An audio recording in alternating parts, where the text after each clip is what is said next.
Whitewashing Britain's Nazi king, messing up Jesus' language? Look, nobody expects movies to be 100% historically accurate, but you'd hope they'd be better than this. This will be the mistake of your life. No. I made that many years ago.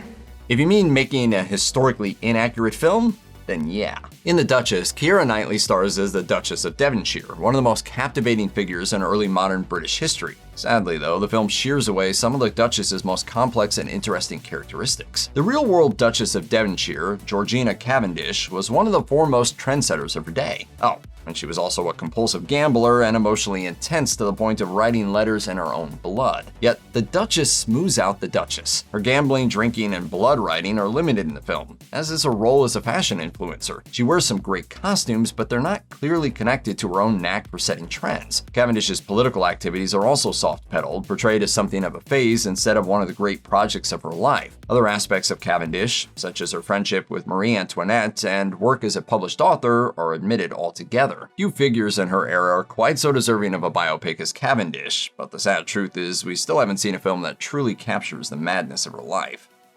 In the interest of making a gripping story out of a guy getting speech therapy, the King's Speech takes a few liberties with the chronology of real events. That's not such a big deal, though. What's much worse is the fact that the film sanitizes the fascist sympathies of King Edward VIII.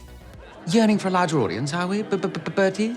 Mind you, the king giving the speech is George VI, but if you forgot the plot of this one, Edward VIII features greatly. Edward is usually remembered for abdicating the throne of the United Kingdom in order to marry Wallis Simpson, the infamous American divorcee. What history sometimes forgets, and what this movie largely ignores, is that Edward and Wallis were both pretty big on the Nazis. They toured Hitler's Germany together as late as 1937. And in 1939, Edward delivered a speech encouraging Britain to come to terms with the Nazis. After the war, the Allies discovered a cache of German documents that seemed to suggest Edward had actively collaborated with Britain's enemy. At one point, he passed information about French defenses to a German informant. At another, he told agents in Spain that a severe bombing campaign would make England ready for peace. After France fell, the British made Edward governor of the Bahamas in a desperate attempt to get him as far away from Europe as possible. All in all, this was both a shocking and hugely telling chapter in the history of the royal family, and yet for some reason the King's Speech refuses to go anywhere near it. Or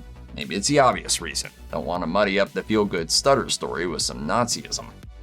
Okay, so it's probably worth mentioning that The Passion of the Christ clearly isn't meant to be a picture-perfect recreation of Roman Judea. This is a religious and spiritual work of a film meant to inspire the faithful and intrigue the rest. And yet the movie's details are so far off the mark that it still tends to annoy some viewers. The Passion of the Christ correctly depicts Aramaic as the language spoken by everyday people. That said, it was probably Greek, not Latin, that was spoken in the government. In this part of the world, few of the people the Romans ruled over would have grown up speaking Latin, but educated people often knew Greek, and this means that Jesus would almost certainly have not known the Latin he uses in the film. Considering his background, he likely knew a little Greek and Hebrew from religious scholarship. The Jewish people in The Passion are also depicted as a monolithic group, unified in their views to the extent that they even have their own security force, which is a totally laughable idea on all counts. Judean People's Front. The People's Front of Judea. Judean society was highly divided during the time in question, and the Romans would never have allowed a restive local population to arm itself. One more notable inaccuracy can be found toward the end of the film, although this one at least makes sense from a production standpoint. Victims of crucifixion usually suffered nude rather than wearing a loincloth. However, conscious of the ratings board and the audience response to seeing a major religious figure quite literally as God made him, the filmmakers behind Passion erred on the side of modesty.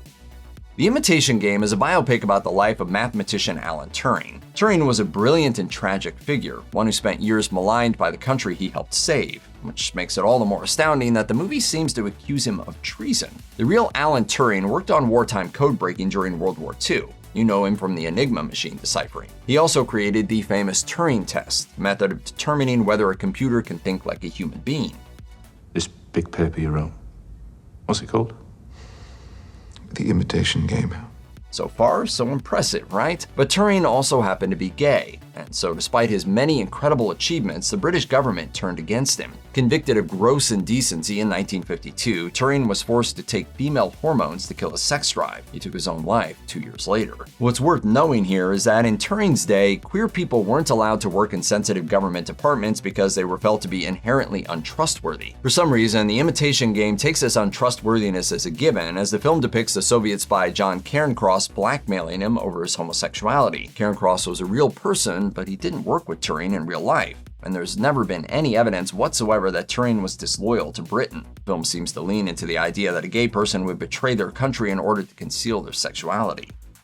In both life and death, Catherine Parr deserved better. Famously, Catherine was one of the 2 wives who managed to outlive King Henry VIII. But she was also so much more. For example, Catherine became one of the first women to publish a book in English under her own name, a monumental achievement, even if Lamentations of a Sinner doesn't exactly sound like a rip-roaring read for modern audiences. A kind stepmother, devoted religious reformer, and astute political player, Catherine also faced a bittersweet ending to her life story, marrying for love after Henry's death before ultimately dying in childbirth. Despite all this though, Firebrand, a 2023 horror drama ostensibly about Catherine's life, doesn't tell her true story. The horror drama part probably gave it away, but anyway, the film fabricates a friendship between her and female preacher Anne Askew. Now, Askew was a real woman. She was the daughter of a wealthy landowner who became a preacher and poet during Henry's reign. That said, there's no evidence she and Catherine knew each other. The real Askew was indeed arrested and executed for heresy, but despite what Firebrand tells you, Catherine was not. She was investigated, but it never went further than that. Catherine never became pregnant with Henry VIII's child either,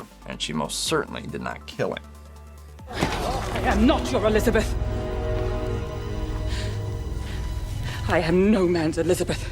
In many ways, Elizabeth captures everything people love about historical films. Court intrigue, beautiful yet unwieldy dresses, a dash of poison, and loads of pretty people making dramatic statements in beautiful locales. What more could you want? Unfortunately, many of these situations are dressed up slightly for the film. I mean, even the poison's fake. One of Elizabeth's most powerful rivals is the grand and terrifying Marie de Guise, the French Queen of Scotland and regent to Mary, Queen of Scots. In Elizabeth, Marie is poisoned by Elizabeth's advisor Walsingham. In the real world, though, she simply died of illness. Many of the film's other issues come down to compression of time or even just dramatic license. For example, William Cecil served Elizabeth faithfully for decades. She didn't shoo him out the door once she took the throne. The film's flamboyant, cross-dressing Duke of Anjou was a possible husband for Elizabeth when she was pretending to be considering marriage. This courtship occurred much later. It was his brother, Henri III, who many historians believe was gay. Elizabeth's famous use of makeup is brought forward in time as well. Her complexion-wrecking bouts of smallpox didn't strike until she'd been queen for several years.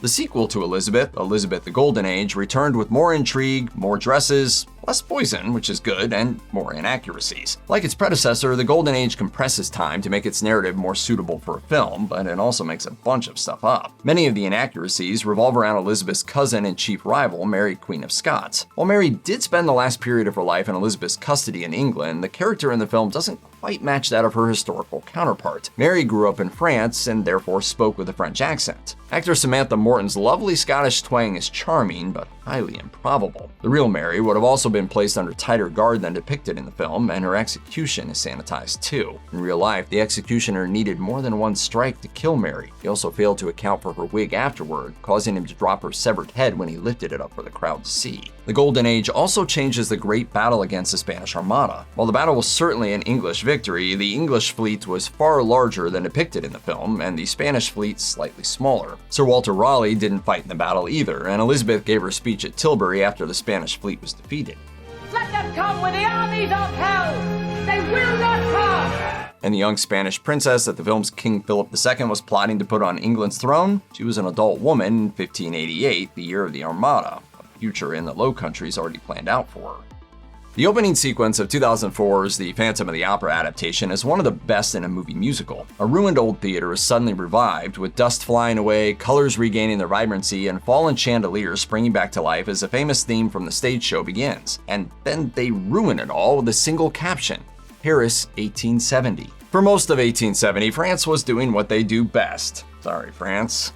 Losing a war. specifically the Franco-Prussian War, making that year one of the very few in modern history in which Paris would have been a horrible place to be. The ill-fated Emperor Napoleon III was captured at the Battle of Sedan on September 1st, and by September 19th, Paris itself was under siege. The siege lasted until January, and conditions in the city became so grave that people resorted to eating horses, rats, dogs, cats, and the animals in the zoo. So yeah, not a great time to be living it up in the City of Lights. And this creative choice is all the more bizarre considering both the Phantom stage show and the book on which it's based are set in 1881.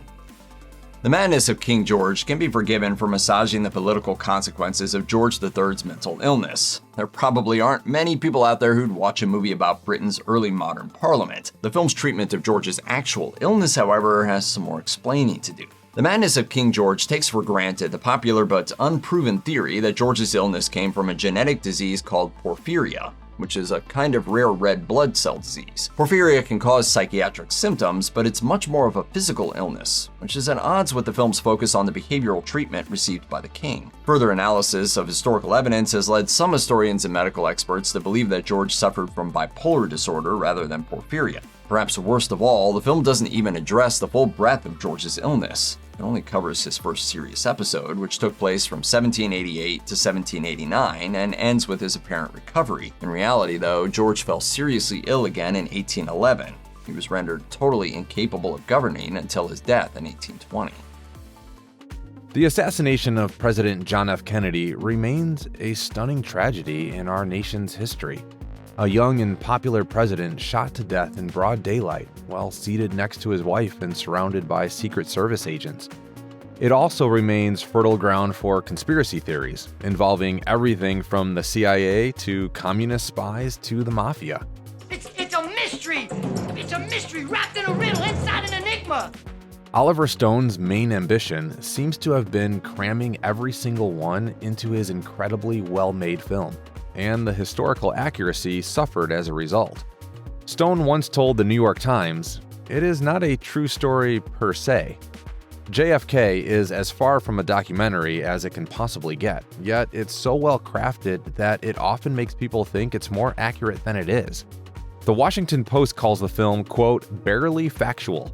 Stone used the 1969 trial of Clay Shaw, who was brought on charges by New Orleans District Attorney Jim Garrison, as the core of his script. But as noted in The Atlantic, Garrison's case fell apart when it was revealed that his key witness had been drugged and recanted his testimony.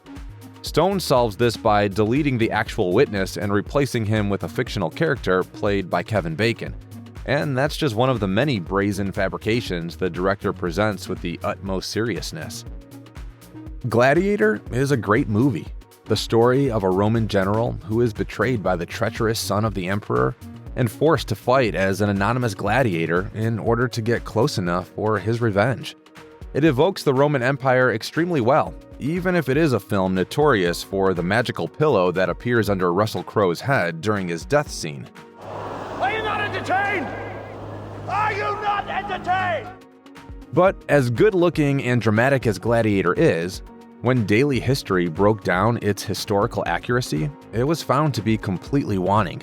From the clothes worn by the German barbarians in the film's opening battle to the extreme unlikelihood that Emperor Marcus Aurelius would or could convey imperial power to a general as depicted. The movie gets a lot of stuff wrong. For example, in the film, the emperor doesn't like or trust his son Commodus, who then kills his father in order to seize the throne. But in reality, Aurelius named Commodus co-emperor 14 years before his death, and Commodus took power peacefully. Most egregiously, of course, the film shows Emperor Commodus dying at the hand of Russell Crowe's Maximus. Commodus was widely disliked, but he was actually assassinated in his bath in 192 CE after ruling the empire for 12 long years. It's little wonder that many of the consultants hired to guide the historical accuracy of the film asked not to be listed in the credits.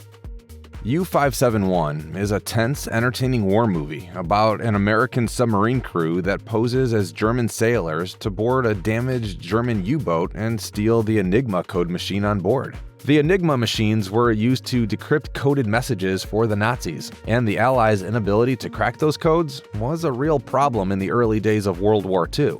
And our inability to decipher their messages is costing us this war. That gives the story some great stakes and real tension. Unfortunately, it also makes the film probably one of the least historically accurate ever made. Where some historical movies are content to get a few details here and there wrong, according to The Guardian, U-571 was so inaccurate that it was damned by the UK Parliament as an affront to the real sailors. That's the number one problem. The film was inspired by Operation Primrose, in which a crew of British sailors boarded a German submarine and captured the codebooks that were needed to use the Enigma machines. In the real world, the Allies already had several working Enigmas. What they lacked were the codebooks, and all this was accomplished in May 1941, a year before the film's setting, and incidentally, months before the United States was even in the war.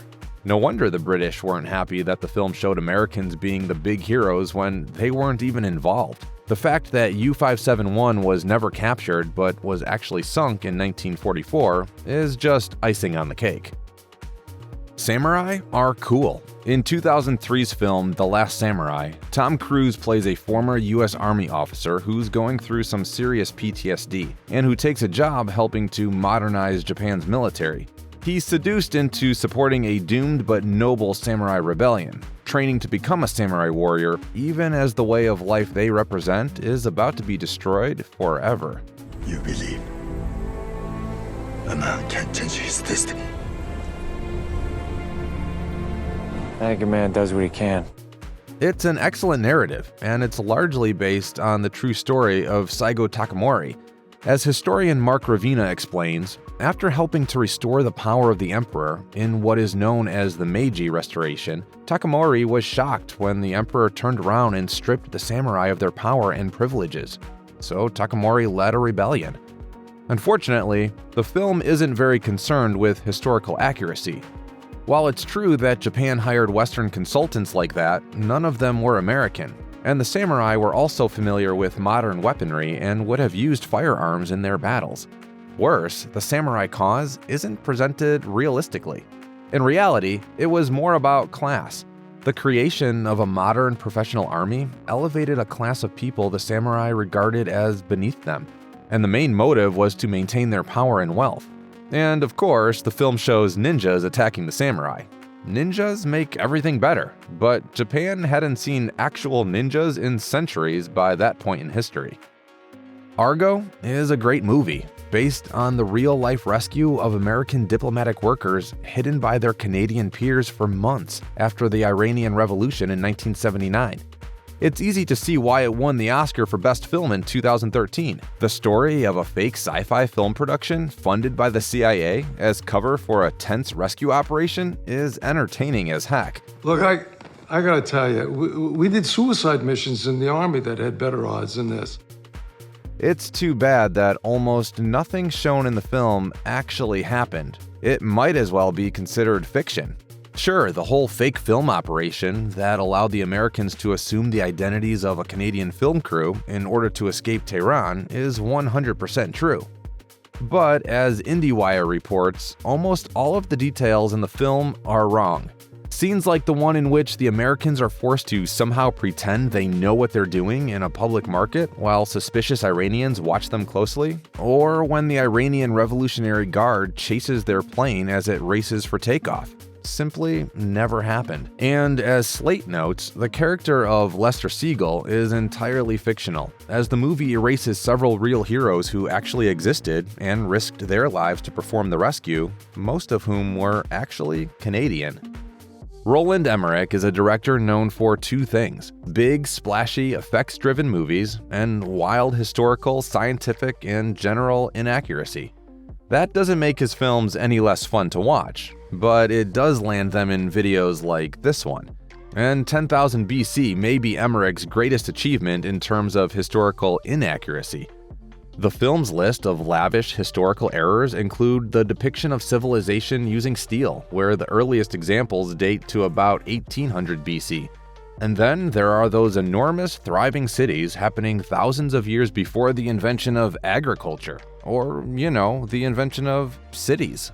As Slate notes, most of the trappings of civilization the film shows, monuments, language, and farming, wouldn't show up for thousands of years. This is some ambitious historical inaccuracy, is what we're saying. Everyone loves 300 as a movie. Gerard Butler in a loincloth? This is Sparta! Hyper-stylized battle scenes? A king of Persia who's apparently 16 feet tall and not entirely human? The Immortals? Yes, please. But for a film explicitly based on real people and a real and extremely important historical event, its entire attitude toward historical accuracy is pretty laid back. We hope it's not necessary to explain that the legendary Spartan warriors probably didn't go into battle wearing what are essentially loincloths and body oil. As History vs. Hollywood explains, they most likely wore armor like every other sensible fighting force of the time. The Guardian notes that just about every aspect of the invading Persian army is wrong too. In the film, the Persian Emperor Xerxes summons warriors from all corners of his empire to throw at the Spartans. But in reality, the warriors that are shown come from much later in history, and most were never under the control of the Persian Empire, even at its largest extent, which was pretty large.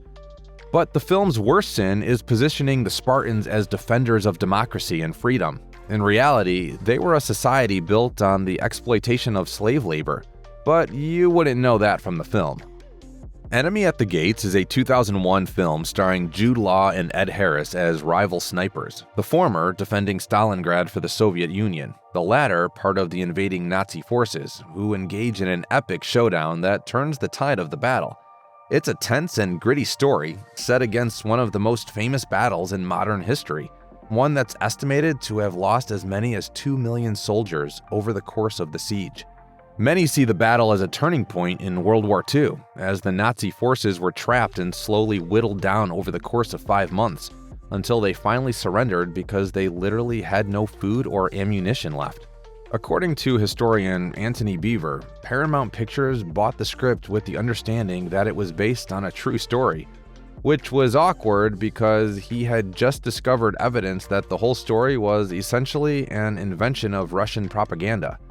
Although Law's character was based on a real Soviet sniper, there was never a rival Nazi sniper, much less a complex game of sniper chess between the two as depicted in the film. But the director, Jean-Jacques Annaud, continues to describe the film as based on a true story. There's little doubt that Winston Churchill was one of the most fascinating figures of the 20th century, or that Gary Oldman's performance as the former British Prime Minister in 2018's Darkest Hour is excellent. Churchill was an incredibly capable leader and remains a massively important historical figure, but as good as it is, the film gets much of the story wrong. Are you crying? Yes. First and foremost, Churchill is portrayed as a drunk, broken old man when World War II erupts. But as Anthony Beaver explains in The Guardian, although he'd been pushed out of the main corridors of power, Churchill still had a lot of influence and support in the government and the Conservative Party at the time. Worse, the pivotal scene where Churchill rides the London Underground and is convinced by a group of ordinary Londoners to resist Hitler to the last breath is completely made up. As Beaver says dryly, the London Underground was a place the snobbish Churchill, quote, had never set foot in his life. The film also avoids many of Churchill's flaws, like his flagrant racism and classism, while giving credit for his brilliant leadership to a chance encounter with a bunch of anonymous citizens on a train. Churchill was many things, but this film only chose to show him as one specific thing, which just wasn't the case. This 1995 film starring Mel Gibson depicts the very real William Wallace and his very real First War of Scottish independence during the 13th century. That they may take our lives, but they'll never take our freedom! It's a stirring, exciting story, and Gibson's performance remains iconic in modern cinema, but it gets a failing grade when it comes to historical accuracy, literally. Historian Alex von Tunzelmann gave it a fail in her review for The Guardian. Von Tunzelmann's laundry list of historical errors is striking in how easily some could have been avoided. The opening voiceover declares that King Alexander III of Scotland died in 1280, when he actually died in 1286. William Wallace is depicted as growing up poor, whereas the real Wallace was wealthy. And the Battle of Stirling Bridge is set in a grassy field where there is an incredible lack of bridges. It's almost like they're not even trying. In order to engineer a love interest for Wallace, the film also plays fast and loose with time and space. As War History Online notes, Princess Isabella, who in the movie becomes pregnant with Wallace's child after they fall in love, was in reality just 9 years old when Wallace died. Perhaps the most blatant indication that the filmmakers just didn't care is the way the Scottish warriors are costumed. On the one hand, they painted their faces as if they're the ancient Celt or Pict tribes that lived in Britain during Roman times, 1,000 years before the setting of the movie. On the other hand, they're wearing kilts, which wouldn't be invented for centuries to come. Oh well, at least we have... Mel Gibson's 2000 film is pretty blatant about its intentions. You don't call a movie The Patriot if you're offering up a fair and balanced view of the American Revolution. On the plus side, Gibson and director Roland Emmerich did consult with the Smithsonian Institute to get the details right, and the sets and costumes are pretty spot on as a result. And the story about Gibson's South Carolina farmer and war veteran who reluctantly joins the rebels when his family is violently and brutally attacked is affecting and well done. But when it comes to the portrayal of both the British and Black Americans, The Patriot goes a bit off the rails. Every British person in the film is a sadist and a war criminal, in that order, which clearly wasn't true. It's an ugly business, doing one's duty. But just occasionally, it's a real pleasure. Mel Gibson's character, meanwhile, is shown treating enslaved Black Americans as equals who are offered their freedom in return for military service in the American cause. In fact, enslaved people had a much better chance of gaining their freedom fighting for the British than the Americans, which is why more than twice as many Black people joined the British cause over the course of the war. If all your knowledge about Wolfgang Amadeus Mozart comes from the excellent multi-Oscar-winning 1984 film Amadeus, you think you know 3 basic facts. 1. Mozart was a musical genius, which is true. 2. Mozart loved a good fart joke, also true. And 3. Antonio Salieri hated Mozart and conducted a cruel gaslighting campaign to drive him insane and probably indirectly caused his death, which is almost certainly not true in any way. It's an amazing film, but it tosses facts out the window in favor of drama. Historian Alex von Tunzelmann calls the film, quote, laughably wrong in The Guardian. She noted that the whole Salieri-hated Mozart business was fiction drummed up after both were dead by Russian writer Alexander Pushkin. The film also explicitly makes many of Mozart's later works seem like failures, when in fact they were uniformly successful, and that the whole business with Salieri dressing up like Mozart's dead father to commission the Requiem was heavily fictionalized. According to BBC Culture, Peter Schaefer, who wrote the play the film was based on, was upfront about the lack of facts in this historical story, saying, obviously, Amadeus on stage was never intended to be a documentary biography of the composer, and the film was even less of one. You might be surprised to learn that a film directed by Michael Bay, a man best known for blowing things up in movies about giant robots, is not regarded as a well-researched historical film, but that's the case with 2001's Pearl Harbor. While the attack on Pearl Harbor is rendered fairly accurately, the film is riddled with mistakes. Some are small, like characters smoking the wrong type of cigarettes, but some of the mistakes were apparently intentional, such as the film's depiction of Japanese planes bombing a hospital. In the actual attack, the Japanese restricted their attack to military targets only. But films require villains to do terrible things, so making up this detail helped make the Japanese seem deserving of good old American vengeance. Windtalkers came out in the glory days of 2002, when Nicolas Cage was still a bona fide A-list movie star and not a slightly crazy B-movie icon screaming about the bees. Oh, no, not the bees! Not the bees! No, this was a prestige film telling a story from World War II that doesn't get a lot of attention, the Navajo Windtalkers. They really existed, and the U.S. Armed Forces did in fact rely on Navajo code talkers during the war. As the CIA itself explains, the Navajo language was ideal because of its complexity, rarity, and lack of written form, which gave the Germans and Japanese nothing to work from. However, the film took one major liberty when it added in Cage as a soldier assigned to kill one of the Windtalkers if they faced capture. This is just absurdly untrue, so just for the record, no, the army wasn't sending assassins to murder their own men on the front lines. I took my grenade and I threw it and I blew him up.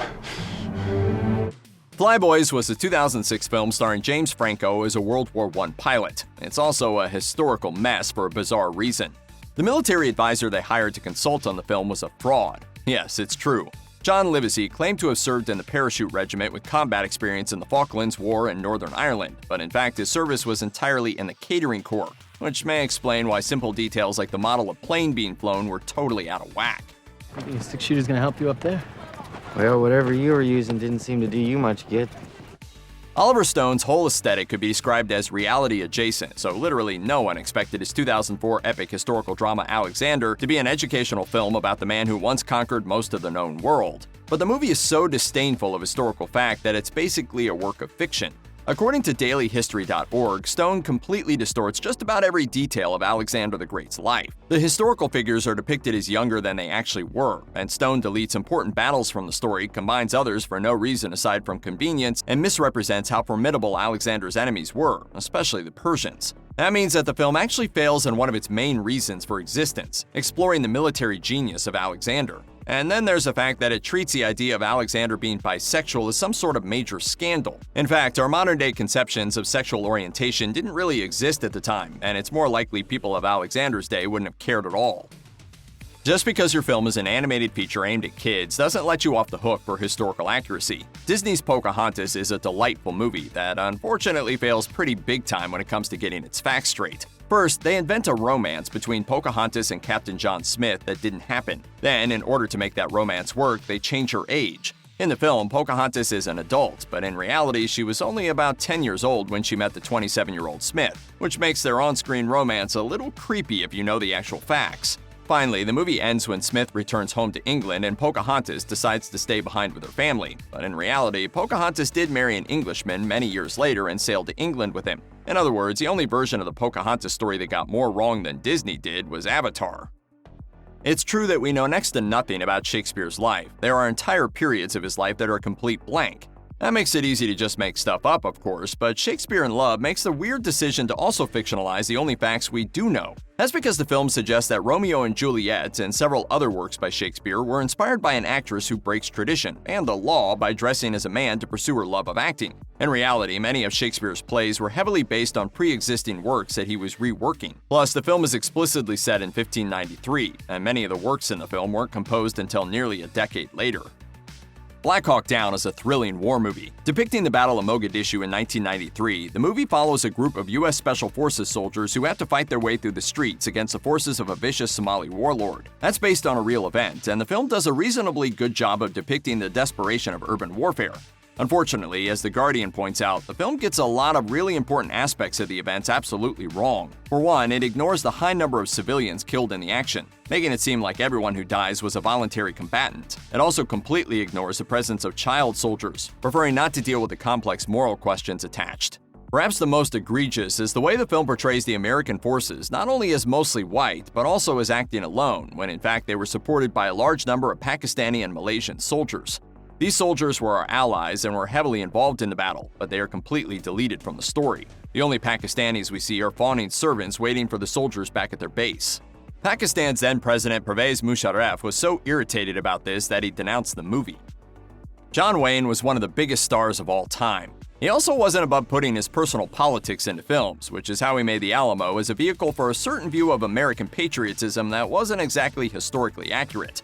First and foremost, it makes it look like the Texans were fighting for the American way, when in reality, of course, Texas wasn't even part of America. It was part of Mexico and wouldn't declare independence until after the Alamo. The Texans were fighting for their land and their personal freedoms, not to defend America.